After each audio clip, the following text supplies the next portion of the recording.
dimulai. Ya, silakan teman-teman siapkan alat tulisnya ya, ataupun catatan-catatan yang lain.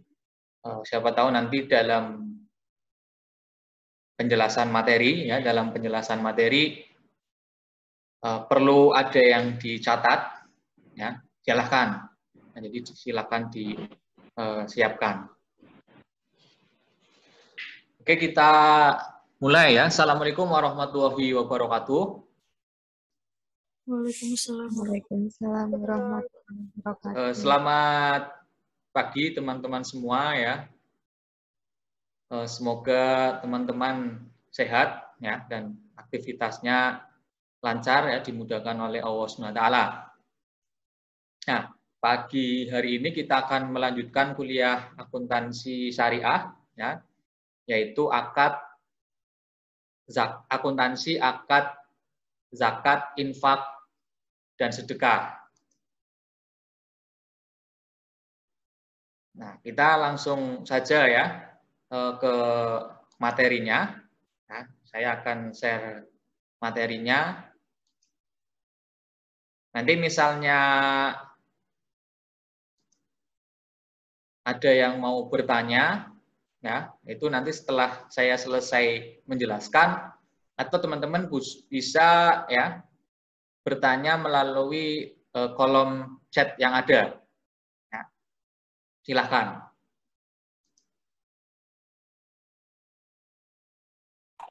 Iya, Pak.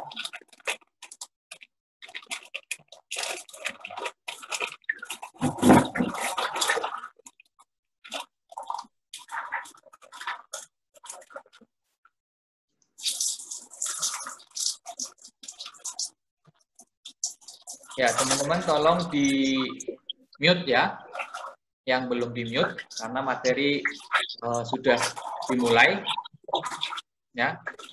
Jadi tolong di mute, nanti gantian ya yang berbicara ya. Oke, kita masuk ya ke materi, yaitu akuntansi zakat, infak, dan sedekah ya.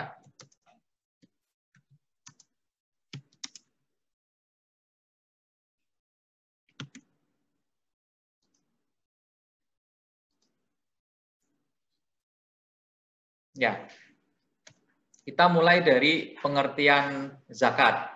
Jadi secara bahasa ya, zakat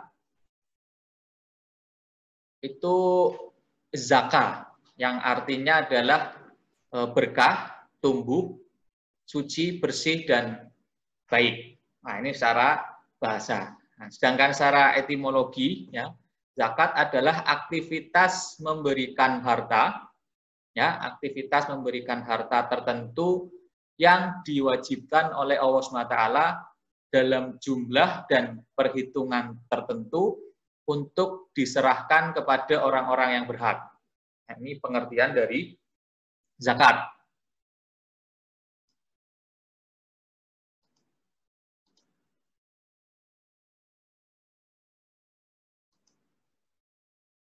Ini bisa dipahami ya teman-teman ya.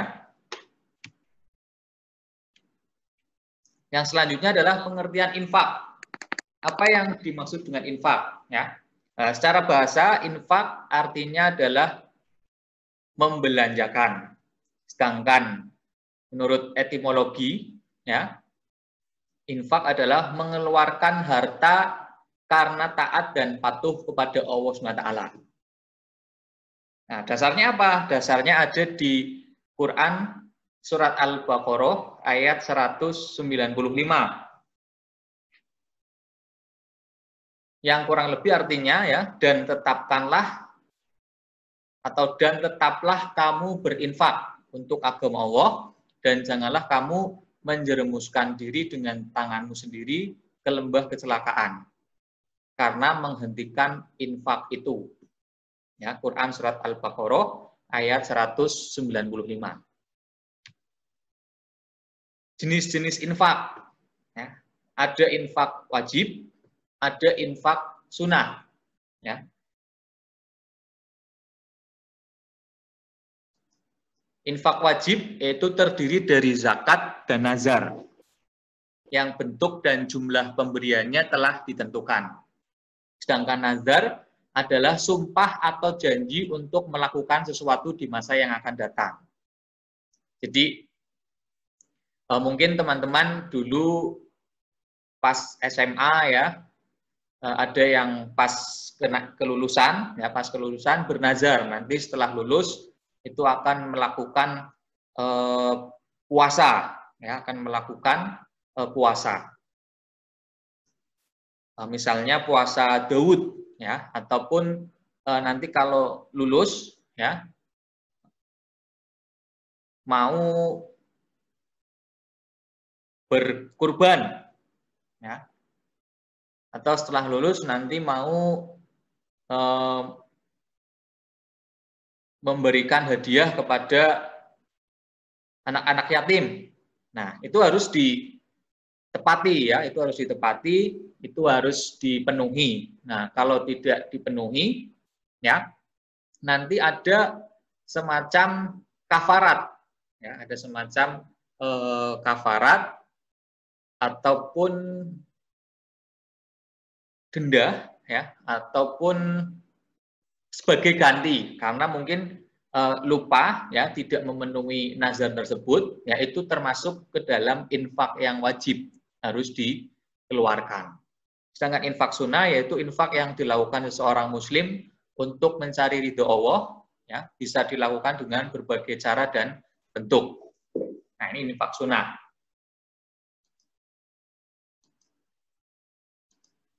Sampai sini bisa dipahami ya teman-teman ya. Bisa. Oke, kita lanjutkan ya.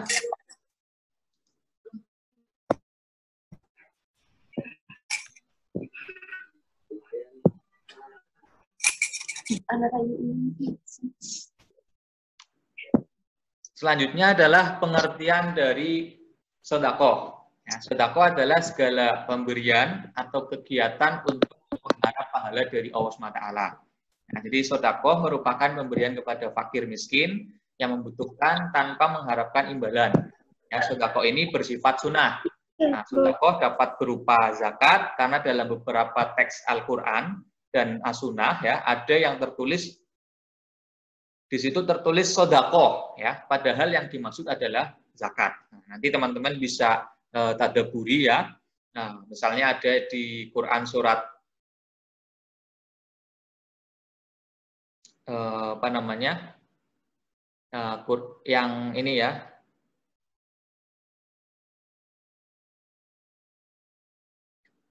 Quran surat 9 ya, Quran surat 9 kalau nggak salah ya.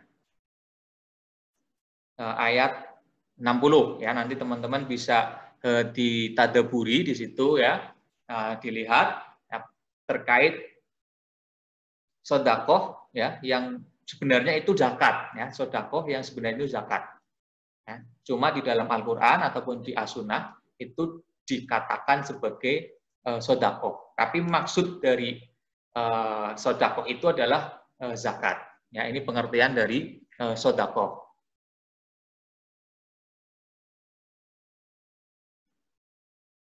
Nah, dalam dimensi yang sangat luas, ya, jadi tidak hanya berdimensi memberikan sesuatu dalam bentuk harta, ya, sedekah itu. Jadi juga bisa berupa kebaikan, ya, baik untuk diri sendiri maupun untuk orang lain.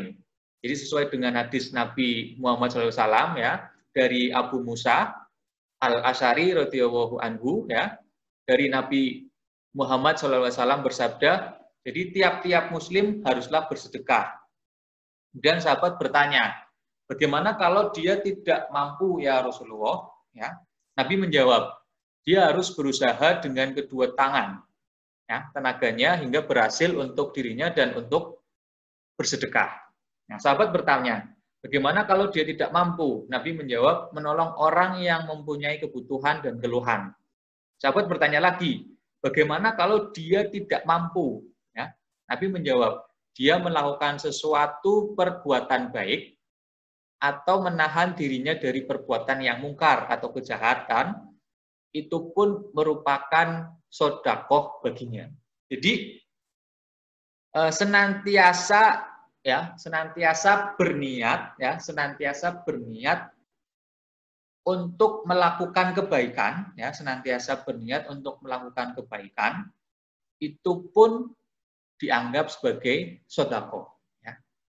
Entah itu kebaikan untuk diri sendiri, bahkan kebaikan untuk orang lain, ya, itu dianggap sebagai sedekah. Kemudian dalam hadis lain, ya, senyuman itu pun dianggap sebagai sedekah. Tapi harus tahu tempat, ya. Harus tahu tempat ketika senyum. Ini hadis riwayat Baihaqi. Nah, apa bedanya zakat, infak, sedekah dengan pajak, ya? Ataupun apa bedanya zakat dengan pajak? Nah, kalau pajak adalah kontribusi wajib kepada negara yang terutang, ya, oleh orang pribadi atau badan yang sifatnya adalah memaksa.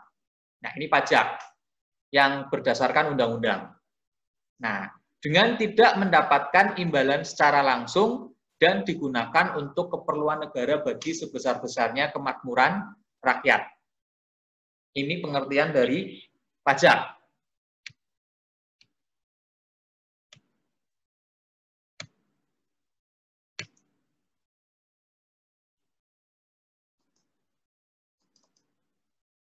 Nah, perbedaannya zakat dengan pajak apa? Ya, zakat bentuknya adalah kepatuhan kepada Allah, sedangkan pajak bentuk kepatuhan pada pemerintah.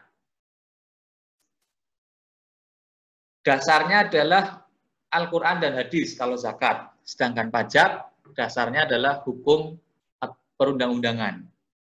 Ya, kalau zakat itu diperuntukkan untuk muslim, sedangkan pajak diperuntukkan untuk setiap warga negara, khususnya di Indonesia.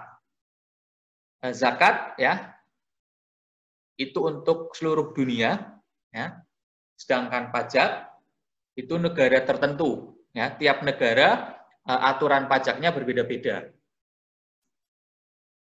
Kalau zakat ada niat untuk ibadah. Ya, kalau pajak itu tidak perlu ada niat. Kemudian peruntukannya kalau zakat ditujukan pada 8 asnaf yang berhak menerima zakat, ya, atau mustahik zakat. Ada 8, ya. Sedangkan pajak, ya, peruntukannya adalah siapa saja yang berada di dalam negara tersebut. Ini perbedaan zakat dan pajak. Sampai sini bisa dipahami, ya, teman-teman, ya. Halo, bagaimana teman-teman?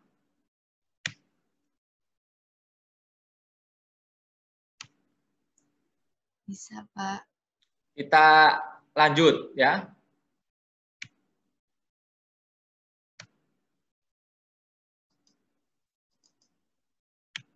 Selanjutnya yaitu persamaan zakat dan pajak. Yang pertama adalah sama-sama bersifat wajib dan mengikat, ya, atas harta yang ditentukan dan ada sanksi jika mengabaikannya. Itu persamaan pertama. Kemudian yang kedua, ya, persamaan yang kedua, zakat dan pajak harus disetorkan pada lembaga resmi agar tercapai optimalisasi penggalangan dana maupun penyalurannya.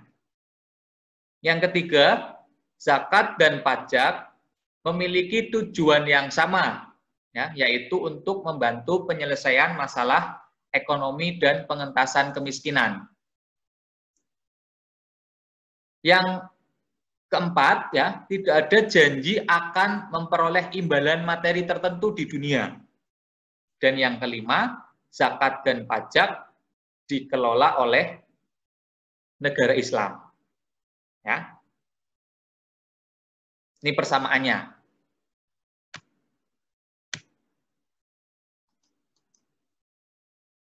Nah, ini ada dasar syariah. Ya. Yang pertama ada Al-Quran. Ada di Quran surat At-Taubah, ya. Ada di Quran surat At-Taubah, ya, Quran 9, ayat 103. Yang kurang lebih artinya, ambillah zakat dari sebagian harta mereka, ya, dengan zakat itu kamu membersihkan dan menyucikan mereka, ya, dan berdoalah untuk mereka, sesungguhnya doa kamu itu menjadi ketentraman jiwa bagi mereka, dan Allah Maha Mendengar lagi Maha Mengetahui. Ya, jadi ada di Quran surat At-Taubah ayat 103, kemudian ada di Quran surat 30 ayat 39, ada di Quran surat 41 ayat 6 dan 7.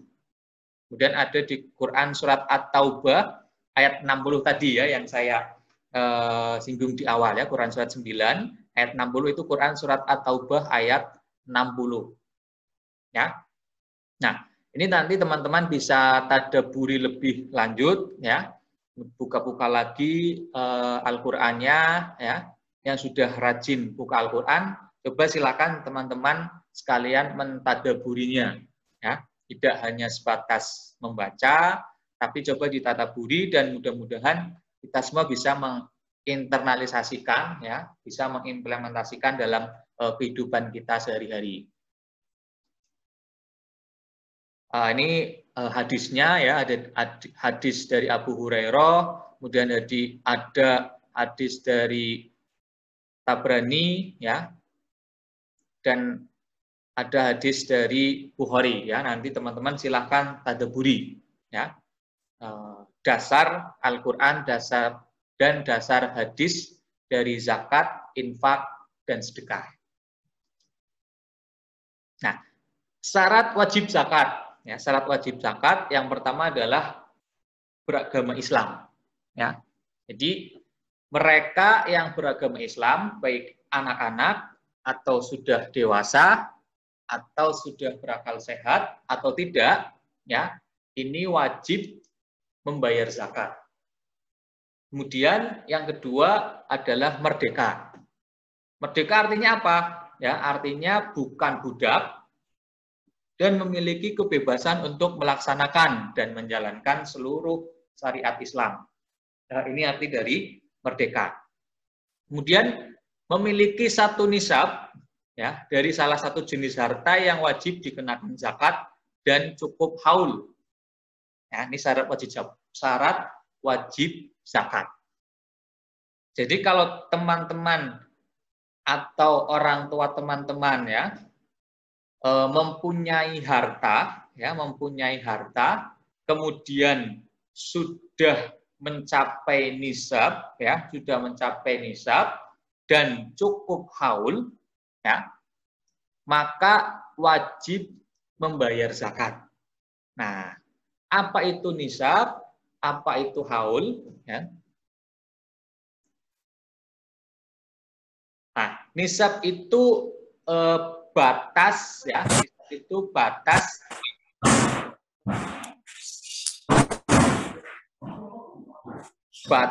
yang ditentukan, ya, batas yang ditentukan jika masyarakat atau kita memiliki harta, kemudian sudah mencapai nisab tersebut, ya, sudah mencapai nisab yang sudah ditentukan, dan harta itu sudah dimiliki selama 1 tahun atau haul, ya, tadi haul itu adalah jangka waktunya, ya, jangka waktunya. Cukup haul maksudnya adalah 1 tahun.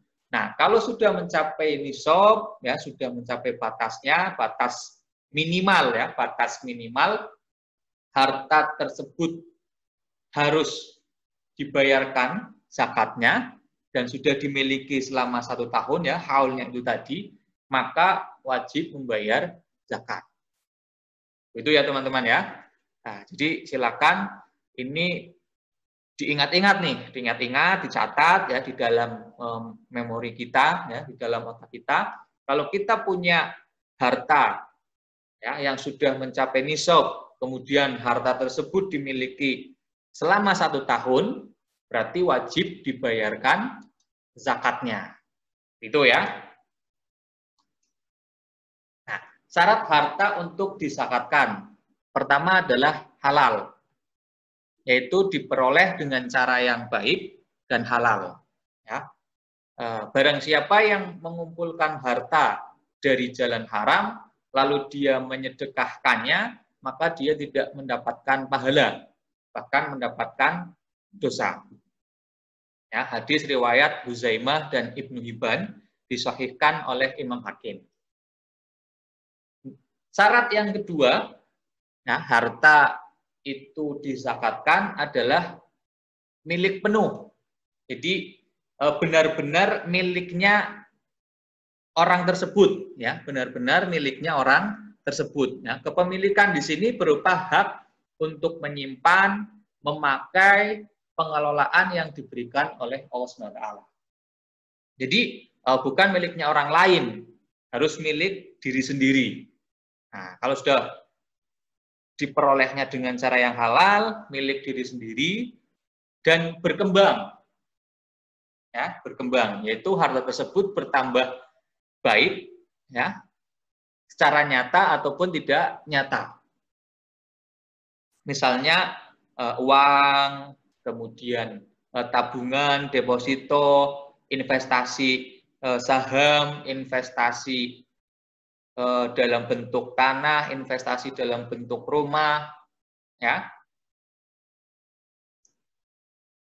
ataupun investasi dalam bentuk lain, ya, yang secara nyata ataupun tidak nyata, kalau itu berkembang, ya, maka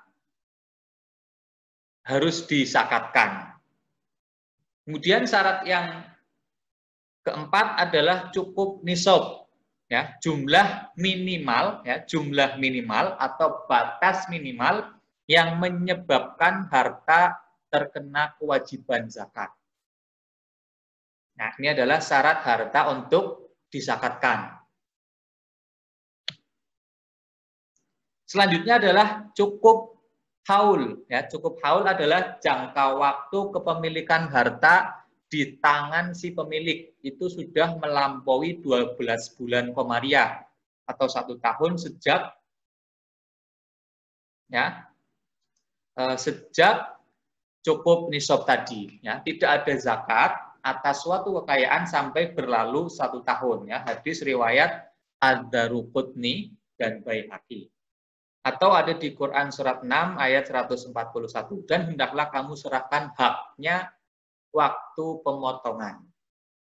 Syarat yang selanjutnya, ya, harta untuk dizakatkan adalah bebas dari hutang. Ya. Zakat hanya dibebankan ke atas pundak orang kaya, orang yang berzakat, ya, sedangkan ia atau keluarganya membutuhkan atau ia mempunyai hutang, maka hutang itu lebih penting, ya, maka hutang itu lebih penting dibayar terlebih dahulu daripada zakat. Jadi syarat harta untuk dizakatkan yaitu bebas dari hutang. Tetapi kalau kita, kalau teman-teman, ya, semua ternyata masih ada hutang, hutang itu lebih penting dibayarkan terlebih dahulu daripada membayar zakat. Ya, hadis riwayat Bukhari. Nah, syarat yang selanjutnya, ya, harta untuk dizakatkan yaitu lebih dari kebutuhan pokok. Ya, sesuatu yang betul-betul diperlukan untuk kelangsungan hidup secara rutin. Ya, ada di Quran surat Al-Baqarah ayat 219. Ya, sesuatu yang lebih dari kebutuhan, zakat hanya dibebankan ke atas pundak orang kaya. Ya, jadi orang yang mampu untuk membayar zakat. Nah, sekarang kita masuk ke jenis-jenis zakat. Ya, zakat itu ada zakat jiwa, ya, atau lebih familiarnya kita menyebutnya adalah zakat fitrah, ya, yang pembayarannya itu bisa dari awal bulan Ramadan sampai sebelum 1 Syawal, ya, sebelum 1 Syawal, ya, itu teman-teman sudah boleh membayar zakat fitrah. Jadi biasanya kan kita bayarnya di akhir Ramadan, ya, di akhir Ramadan, ya, di pas malam takbiran sampai sebelum subuh, ya, sampai sebelum subuh. Nah, itu kita bayar zakat. Tapi sebenarnya boleh dibayarkan dari awal Ramadan, ya. Jadi kalau sudah masuk 1 Ramadan, ya, awal Ramadan, itu kita sudah boleh membayar zakat fitrah. Ya. Nah, besarnya berapa? Ya, besarnya adalah 1 sok. Ya. 1 sok itu, ya, sama dengan 4 mud. Nah, 4 mud adalah 4 kali 2 tangan orang dewasa. Ya, 4 kali 2 tangan orang dewasa dari makanan pokok suatu masyarakat. Kalau kita makanan pokoknya adalah nasi, ya, dari beras, ya, maka ya kurang lebih, ya, kira-kira itu 2,176 kg. Atau ada yang menyebutkan 2,5 kg. Atau ada yang menyebutkan 2,75 kg. Atau silakanlah. Ya, yang penting itu adalah di atas 2 kg. Ya, karena 1 sok ini kalau diperumpamakan besarnya kira-kira adalah 4 kali 2 tangan orang dewasa, ya, 4 kali 2 tangan orang dewasa yang kira-kira kalau dikilogramkan itu 2,176 kg. Ya, biasanya kan teman-teman bayar zakat fitrahnya itu 2,5 kg, ada yang 2,75 kg, atau bahkan ada yang sampai 3 kg. Ya. Kemudian yang kedua adalah zakat mal atau zakat harta. Ya. Yaitu zakat yang boleh dibayarkan pada waktu yang tidak tertentu. Ya. Ini dikenakan atas harta yang dimiliki. Jadi zakat mal, ya, kalau zakat fitrah itu kan adanya di bulan Ramadan, ya, zakat fitrah adanya di bulan Ramadan. Karena waktu pembayarannya adalah dari awal Ramadan sampai akhir Ramadan. Nah, bedanya dengan zakat mal atau zakat harta, ini dibayarkannya, ya, pada waktu yang tidak tertentu. Tetapi, tetapi sudah mencapai nisab, ya, tetapi sudah mencapai nisab dan dimiliki sudah 12 bulan. Nah, itu kemudian dibayarkan zakatnya. Nah, zakat mal ini nanti ada berbagai macam jenisnya, ya. Nah, ini ada objek zakat atas harta, ya, jenis-jenis objek dari zakat mal, ya, jenis-jenis objek dari zakat mal. Ada zakat binatang ternak, ada zakat emas, perak, dan zakat uang. Ya. Ada zakat pertanian, ada zakat barang tambang atau barang temuan, ya, serta hasil laut. Kemudian ada zakat perdagangan, ada zakat produksi hewani, ya, ada zakat investasi, ada zakat profesi dan zakat penghasilan, ya. Kemudian ada zakat perusahaan atau institusi. Nah, kita coba review, ya, kita bahas masing-masing objek zakat tersebut. Yang pertama nih, yang pertama adalah zakat, ya, yang pertama adalah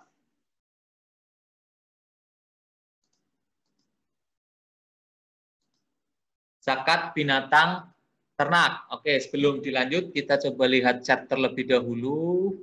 Belum ada yang tanya, ya. Oke, kalau belum yang ada tanya, kita lanjutkan. Yaitu zakat binatang ternak.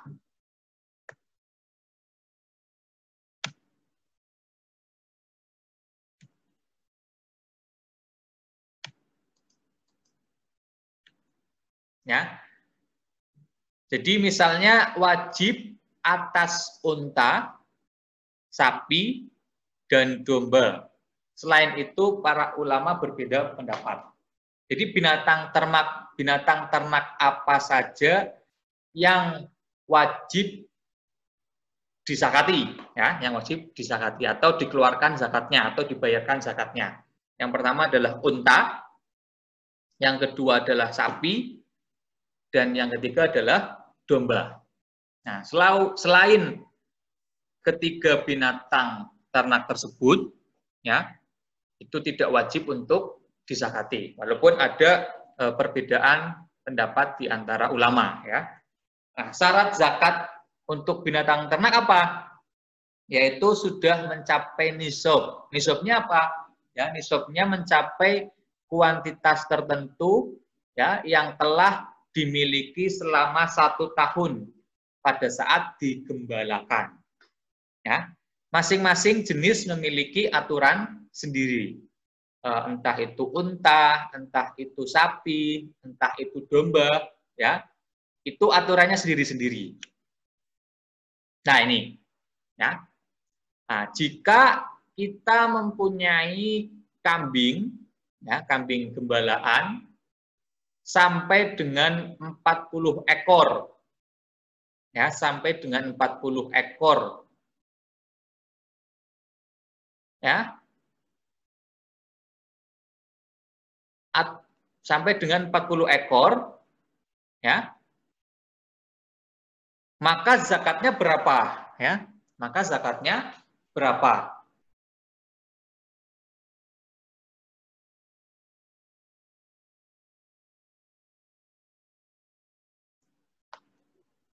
Jika kita memiliki 40 ekor kambing, ya, maka zakat yang harus dikeluarkan adalah sebesar, ya, 1 ekor kambing, ya, sebesar 1 ekor kambing.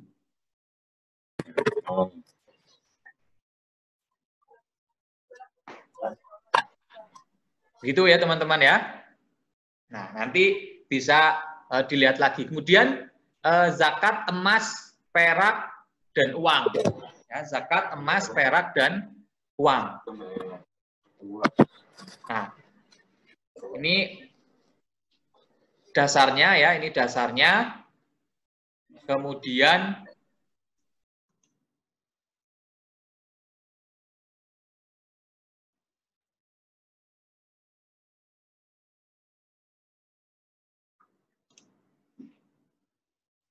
ya, assalamualaikum warahmatullahi wabarakatuh. Waalaikumsalam warahmatullahi wabarakatuh. Ya, kita langsung masuk ke materinya, ya, di akuntansi zakat, infak, dan sedekah, ya. Kita mulai dari objek zakat. Jadi ada beberapa objek zakat atas harta, ya.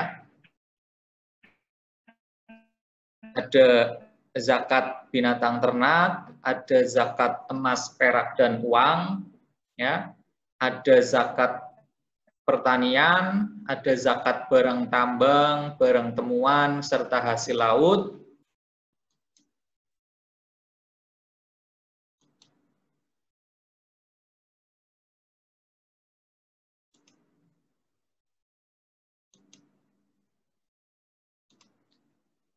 Kemudian ada zakat perdagangan, zakat produksi hewani, ya, zakat investasi, zakat profesi dan zakat penghasilan, kemudian zakat atas uang, serta zakat perusahaan.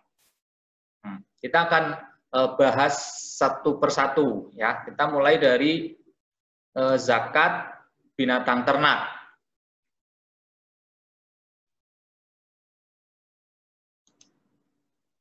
Ya. Jadi zakat binatang ternak ini, ya, diwajibkan atas unta, sapi, dan domba, ya. Selain itu para ulama berbeda pendapat. Nah, syaratnya apa? Ya, syarat wajib membayar zakat atas binatang ternak, yaitu sudah mencapai kuantitas tertentu atau cukup nisab. Ya. Nisab adalah jumlah minimal, ya. Nisab adalah jumlah minimal seseorang wajib membayarkan zakat. Kemudian sudah mencapai haul, ya, sudah mencapai haul. Sudah mencapai haul, ya. Haul adalah jangka waktu dimilikinya harta. Ya, haul adalah jangka waktu dimilikinya harta. Nah, dalam hal ini adalah binatang ternak yang digembalakan. Nah, kalau sudah cukup nisab dan mencapai haul, itu wajib disakati. Nah, masing-masing jenis memiliki aturan sendiri. Ya, misalnya kalau kita punya 40 ekor kambing, maka zakatnya adalah 1 ekor kambing. Ya. Atau kalau kita punya 30 ekor sapi, ya, kita punya 30 ekor sapi, maka zakatnya adalah 1 anak sapi. Ya. Atau kalau kita punya 5 ekor unta, maka zakatnya adalah 1 ekor kambing. Itu ya. Nah, ini zakat untuk binatang ternak. Nah, besarnya berapa atau tarifnya berapa, tarif zakatnya ya. Nah, tarif zakatnya adalah 2,5%. Itu kalau emas murni ya, itu tarif zakat 2,5% untuk emas murni. Tapi kalau tadi kalau 40 ekor kambing, zakatnya 1 ekor kambing. Kalau 30 sapi, zakatnya 1 anak sapi. Ya, kalau 5 ekor unta, zakatnya 1 ekor kambing. Itu ya teman-teman ya. Selanjutnya adalah zakat emas, perak, dan uang tadi ya. Dasarnya ada di Quran surat At-Taubah ayat 35. Nanti teman-teman bisa tadabburi sendiri ya, dan hadis riwayat Muslim. Nah, syarat wajib emas dan perak ya sama ya, ada nisabnya. Nah, nisabnya kalau teman-teman sudah memiliki emas selama 1 tahun ya, teman-teman sudah memiliki emas selama 1 tahun, kemudian mencapai nisab, ya, nisab emas adalah 85 gram, ya, sedangkan nisab perak ya itu 595 gram. Ya. Jadi kalau teman-teman punya emas, punya perak ya dalam bentuk perhiasan ataupun logam mulia yang disimpan dan tidak dipergunakan, ya, yang disimpan dan tidak dipergunakan, maka wajib disakati. Ya, kalau sudah sampai 1 tahun. Tapi kalau digunakan ya, perhiasan yang digunakan ya di luar emas dan perak yang dipakai perempuan itu tidak wajib untuk disakati. Ini zakat untuk emas dan perak ya. Nah, mudah-mudahan dapat dipahami ya. Selanjutnya adalah zakat pertanian ya. Zakat pertanian ini dasarnya adalah Quran surat Al-Baqarah ayat 267 ya, dan hadis dari muttafaqun alaih. Nah, untuk zakat pertanian ya, ini dikenakan atas semua hasil tanaman dan buah-buahan yang ditanam dengan tujuan mengembangkan dan menginvestasikan tanah. Jadi misalnya teman-teman ya, orang tuanya atau keluarganya punya tanah, kemudian dikembangkan dengan ditanami padi, ya, atau buah-buahan misalnya, atau jati, ya, ataupun pohon sengon. Nah, itu akan dikenakan zakat pada saat panen. Ya, akan dikenakan zakat pada saat panen. Nah, dasarnya adalah Quran surat 6, ya, ayat 141. Nah, kemudian nisab pertanian itu berapa, ya? Nisab pertanian, ya, atau jumlah minimal hasil pertanian wajib dibayarkan zakatnya itu kalau sudah mencapai 5 wasak. Ya, kalau sudah mencapai 5 wasak atau 300 sok, ya.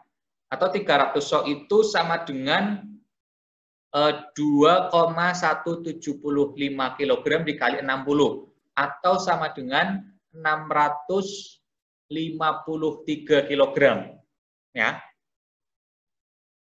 Jadi kalau teman-teman punya usaha pertanian, ya, tidak harus nunggu 1 tahun, tapi pada saat panen, kemudian pada saat panen itu hasil pertaniannya mencapai 653 kg, ya, maka wajib dizakati. Tarif zakatnya berapa untuk zakat pertanian? Ada 2 pemberlakuan, ya, ada dua pemberlakuan untuk zakat pertanian. Yang pertama adalah pertanian yang tidak menggunakan irigasi, ya. Pertanian yang tidak menggunakan irigasi, tarif zakatnya adalah 10%, yang hanya mengandalkan tada hujan saja, ya. Tarif zakatnya 10%. Tetapi pertanian yang menggunakan irigasi, ya, tarif zakatnya adalah 5%. Nah, dasarnya dari mana itu? Dasarnya adalah dari hadis riwayat Abu Daud dan Ibnu Majah. Nanti teman-teman bisa tadabburi, ya, lagi terkait zakat pertanian ini. Oke, selanjutnya kita ke zakat barang tambang, ya. Selanjutnya kita ke zakat barang tambang, ya. Nah, zakat barang tambang ini dan barang temuan serta hasil laut, ya, kita mulai dari barang temuan dulu, barang temuan atau rikas, ya. Rikas itu barang temuan. Menurut pendapat ulama atau jumhur ulama adalah harta peninggalan yang terpendam dalam bumi atau biasanya disebut harta karun. Ya. Jadi barang temuan ini wajib dikeluarkan zakatnya, wajib dibayarkan zakatnya. Ya, pada saat ditemukan, ya, kalau barang temuan yang ditemukan itu mencapai nisab sebesar 80 gram emas murni, tidak harus menunggu 1 tahun, ya, tidak harus menunggu 1 tahun, barang temuan tersebut wajib dizakati, ya. Tapi syaratnya sudah mencapai nisab 85 gram emas murni. Ini untuk barang temuan atau rikas, ya.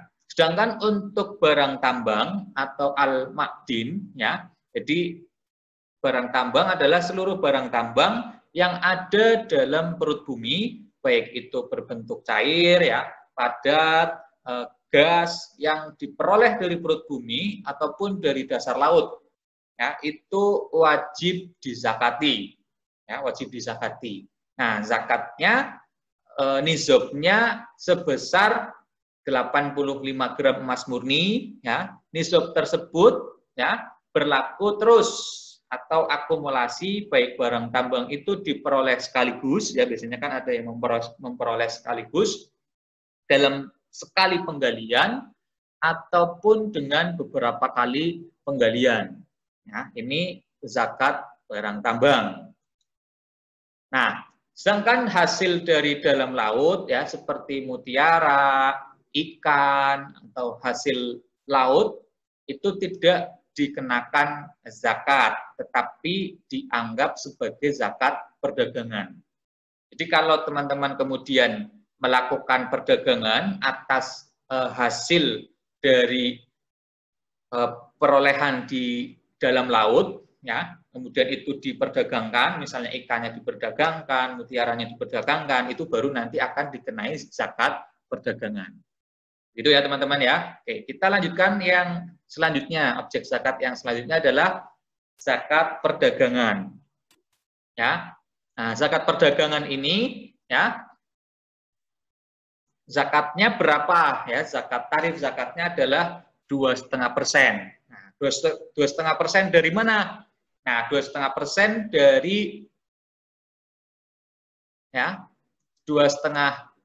Nah, ini ya 2,5% ya dari penghasilan bersih ya 2,5% dari penghasilan bersih. Jadi syarat zakat di zakat perdagangan itu mencapai nizab ya, nizabnya adalah 85 gram emas murni. Kemudian sudah mencapai 1 tahun ya, sudah mencapai 1 tahun ya, sudah mencapai haulnya. Kemudian bebas dari hutang, melebihi kebutuhan pokok dan merupakan hak milik sendiri. Nah, ini syarat seseorang ya membayar zakat perdagangan. Kemudian tarif zakatnya adalah 2,5%. 2,5% dari mana? Ya, dari penghasilan bersih. Ya. Atau kalau di dalam hadis ya, hitunglah kekayaan uang ya, dan barang perniagaan yang kamu miliki, kemudian ditaksir, dihitung seluruhnya dalam bentuk uang, setelah ditambah dengan piutang, ya, ditambah dulu dengan piutang, dan dikurangi dengan utang yang harus dilunasi, kemudian baru dikeluarkan zakatnya. Itu ya, ini untuk zakat perdagangan. Nah, ada 3 ya cara menilai harga barang dagangan ya. Ada 3 cara menilai harga barang dagangan. Yang pertama, harta barang dagangan akan dihitung dengan harga barang di pasar ketika sampai waktu wajib zakat ya, dihitung dengan harga barang di pasar ketika sampai waktu wajib zakat. Kemudian yang kedua, harga barang tersebut dihitung dengan harga real atas nilai barang dagangan. Itu yang kedua ya, dihitung dengan harga real atas nilai barang dagangan. Dan yang ketiga ya, dihitung menggunakan harga beli dari barang dagangan ya, dihitung menggunakan harga beli dari barang dagangan. Nah, dari ketiga itu mana yang digunakan ya? Silakan, 3-tiganya boleh digunakan karena ada dasarnya masing-masing. Tetapi kebanyakan berdasarkan jumhur ulama di Arab Saudi yang dipakai adalah penilaian harga barang dagangan yang ketiga, yaitu menilai harga barang dagangan menggunakan harga beli dari barang dagangan tersebut. Nah, ini menilai harga barang dagangan pada zakat perdagangan. Bisa dipahami ya, teman-teman ya. Yang selanjutnya adalah zakat produksi hewani. Jadi hasil ternak yang belum dikeluarkan zakatnya wajib dikeluarkan zakat dari produksinya. Ya. Nah, besarnya adalah 2,5% ya, seperti zakat perdagangan dengan nisab sebesar 653 kg ya. Sebesarnya adalah 653 kg beras dan tidak harus mencapai haul. Jadi kalau teman-teman punya produksi hewani ya, kemudian sudah panen ya, sudah panen, Nah, itu wajib dibayarkan zakatnya sebesar 2,5% kalau sudah mencapai nisab. Nisabnya 85 gram emas, ya, 85 gram emas itu setara dengan 653 kilogram beras, ya. Dan tidak harus menunggu 1 tahun, tapi pada saat panen, ya, pada saat panen tadi. Untuk produksi hewani. Khusus untuk madu, ya, khusus untuk madu, zakatnya adalah 10%. Itu ya teman-teman ya. Mudah-mudahan dapat dipahami. Selanjutnya adalah zakat investasi. Ya. Nah, investasi adalah semua kekayaan yang ditanamkan pada berbagai bentuk aset jangka panjang, ya, baik untuk tujuan mendapatkan pendapatan, ya, baik dengan tujuan untuk mendapat pendapatan atau ditujukan untuk diperdagangkan kembali, ya, seperti investasi dalam saham. Jika saham tersebut diperdagangkan dan bergerak di bidang industri atau perdagangan, maka saham tersebut akan dikenakan zakat 2,5% ya atas harga pasar saham, dan keuntungannya sekaligus, ya, keuntungan akan saham itu sekaligus juga dikenakan zakat, ya, karena itu termasuk bagian dari komoditi perdagangan, ya. Tapi kalau saham tersebut tidak diketahui harganya atau bergerak di bidang non-industri atau bergerak di bidang non-perdagangan, ya, maka tidak dikenakan zakat, ya. Sahamnya tidak dikenakan zakat, tetapi keuntungan, ya, keuntungan atau hasil dari saham, ya, keuntungan atau hasil dari investasi saham itu dizakati sebesar 10%. Ya, dianalogikan dengan zakat pertanian. Itu ya teman-teman ya. Nah, kemudian kalau investasi dalam obligasi, ya, kalau investasinya di obligasi konvensional itu tidak dihalalkan. Jadi tidak ada kewajiban zakat atas penghasilan obligasi. Sedangkan jika investasi dalam obligasi syariah, ya, akan dikenakan atas obligasi dan keuntungannya sama, ya, pada saat investasi saham. Jadi kalau investasi obligasi syariah atau sukuk, ya, itu akan dizakati sukuk tersebut dan keuntungannya, ya, sebesar 2,5%. Ya, sesuai dengan zakat perdagangan setelah memenuhi nisab dan haul, ya. Nisabnya adalah 85 kilogram emas, haulnya adalah sudah dimiliki selama 1 tahun. Ya, ini untuk zakat investasi.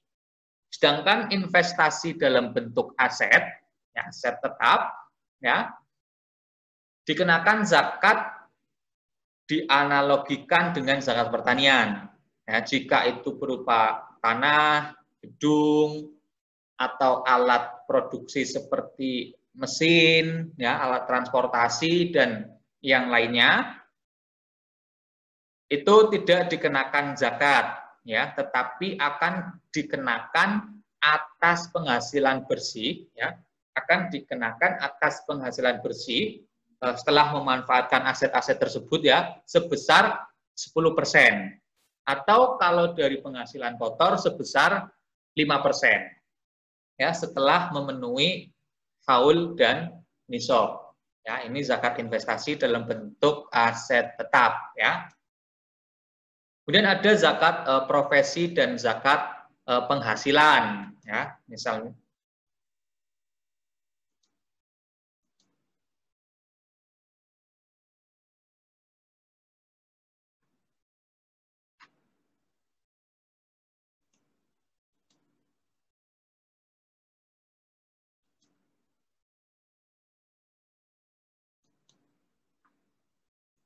Ya, ada zakat profesi dan zakat penghasilan. Nah, ini fatwanya ada fatwa MUI nomor 3 tahun 2003 ya tentang zakat penghasilan. Nah, penghasilan adalah pendapatan yang diperoleh secara halal, baik secara rutin maupun tidak rutin, itu wajib dibayarkan zakatnya.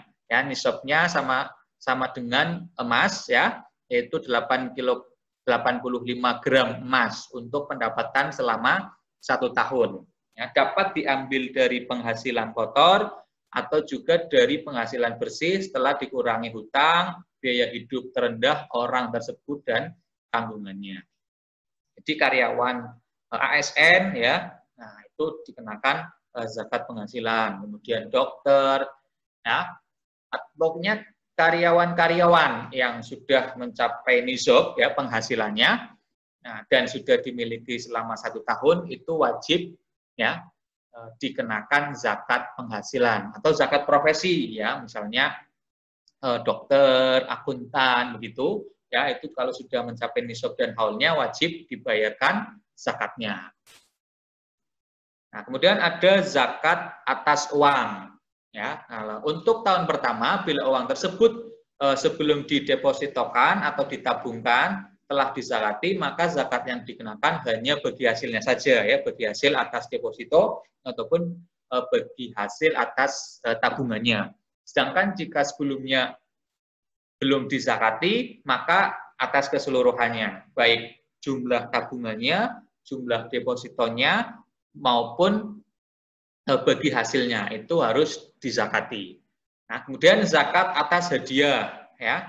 Misalnya zakat atas bonus, gaji, yaitu 2,5%. Ya, jika komisi dari hasil prosentase keuntungan perusahaan kepada pegawai atau bonus ya, bonus itu zakatnya 10%. Tapi kalau gaji tadi adalah 2,5%.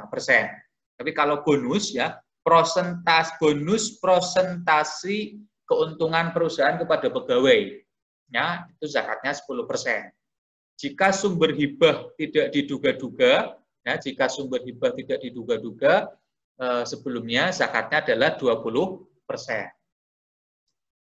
Nah, selanjutnya adalah zakat atas institusi atau zakat perusahaan. Ya.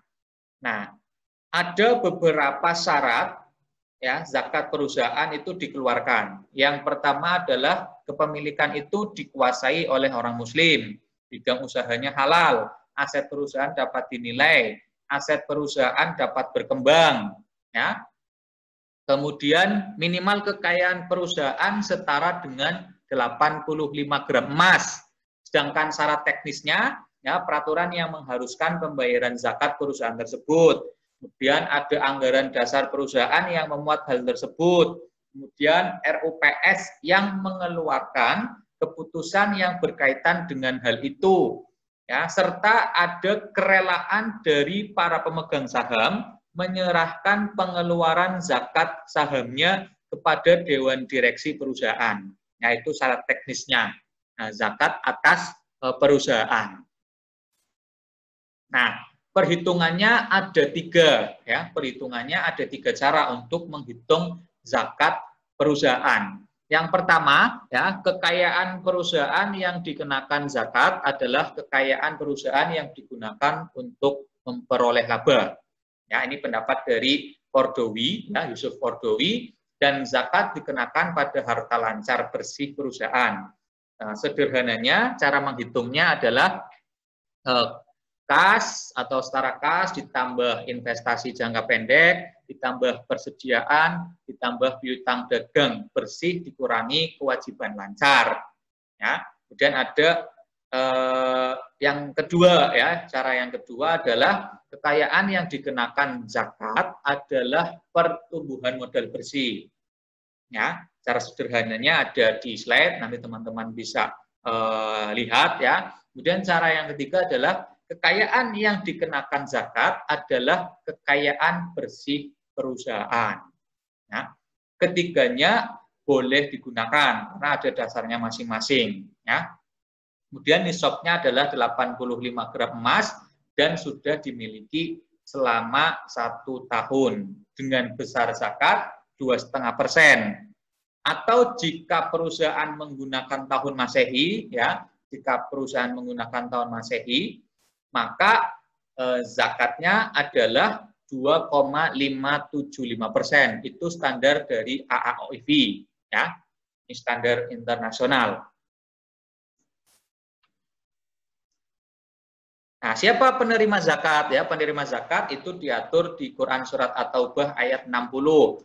Ya, ada fakir, miskin, ya, amil, mu'alaf, dan orang yang belum merdeka, orang yang berhutang, orang yang berjuang di jalan Allah, serta orang yang menuju jalan Allah atau musafir. Nah, ini nanti teman-teman sudah tahu ya, nggak usah saya bahas. Nah, yang tidak boleh menerima zakat adalah orang kaya, orang yang kuat, dan orang kafir di bawah perlindungan negara Islam, kecuali jika diharapkan untuk masuk Islam. Kemudian bapak, ibu, atau kakek nenek, ya, hingga ke atas, atau anak-anak hingga ke bawah, atau istri dari orang yang mengeluarkan zakat, itu tidak boleh menerima zakat.